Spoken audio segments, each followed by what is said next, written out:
जब भी हम किसी बड़े शहर की सीमा में प्रवेश करते हैं, तो प्रवेश से पूर्व हमें विशाल कूड़े के ढेर दिखाई देते हैं।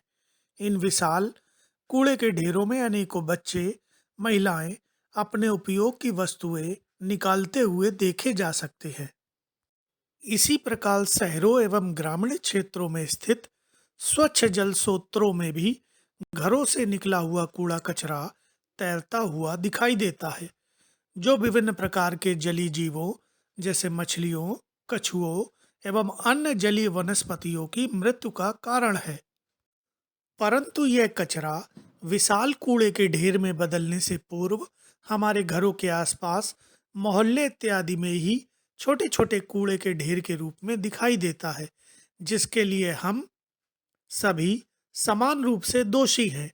अगर हम अपने दिन भर के क्रियाकलापों पर गौर करें, तो हम पाएंगे कि जाने अनजाने में हम अनेकों वस्तुओं को व्यर्थ समझकर यहाँ वहाँ फेंक देते हैं, जो कि कचरे का स्वरूप ग्रहण कर लेते हैं। इस मिश्रित कचरे में से 57% से अधिक गीले कचरे से आसानी से हम खाद बना सकते हैं। इसी गीले कचरे को ही हम बायोडिग्रेडेबल वेस्ट कहते हैं। बिना किसी खर्च के यदि बायोडिग्रेडेबल वेस्ट से हमें खाद बनानी है, तो सर्वप्रथम हमें इस प्रकार के वेस्ट को एक अलग डब्बे में एकत्र करना होगा। मैंने स्वयं बायोडिग्रेडेबल वेस्ट को एकत्र करने के लिए इस प्रकार के डिब्बे का चुनाव किया है। गीले कचरे के अलावा यदि आपके घर में सजावटी पौधे भी हैं, तो इनके सूखने के बाद इसे भी हम खाद निर्माण में प्रयोग कर सकते हैं। इसी तरह से प्रतिदिन पूजा के बाद फूल, नारियल, पत्ते इत्यादि एवं लान की सफाई के दौरान निकली हुई घास एवं खरपतवार इत्यादि को भी इस कार्य में प्रयोग में लाया जा सकता है। खाद के निर्माण की प्रक्रिया में मैंने मिट्टी की नादी अर्थात एक बड़े गमले का प्रयोग किया है। यदि आपके पास यह उपलब्ध नहीं है, तो आप लान में अथवा कच्ची भूमि में किनारे की ओर 3 फीट का गड्ढा खोदकर उसमें सबसे पहले सूखी पत्तियां, घास इत्यादि डाल देते हैं।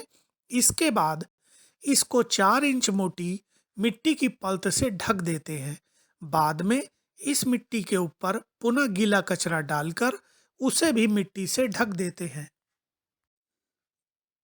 आपको यह जानकर आश्चर्य होगा कि 1 ग्राम मिट्टी में लगभग 10 लाख से अधिक सूक्ष्म जीव होते हैं, और इनमें से प्रत्येक एक अपनी जैविक क्रिया के द्वारा इस कचरे को खाद में बदलना प्रारंभ कर देता है। और यह क्रिया भारत जैसे अधिक तापमान वाले देश में और अधिक तेज गति से होती है। लगभग 30 दिन के बाद यह बायोडिग्रेडेबल वेस्ट खाद में बदल जाता है, जिसे हम अपने घर की बगिया में, गमलों में पुनः फूल, सब्जियां इत्यादि उगाने में प्रयोग कर सकते हैं। यह संपूर्ण प्रक्रिया 100% कंपोस्टेबल है। इस संपूर्ण प्रक्रिया के द्वारा न केवल आप स्वयं स्वच्छ भारत अभियान के सहयोगी बन सकते हैं, बल्कि अपने शहर गांवों में बढ़ते हुए कचरे के ढेरों को समाप्त करने में आप अपना व्यक्तिगत योगदान भी कर सकते हैं। साथ ही मुफ्त खाद भी घर में बना सकते हैं।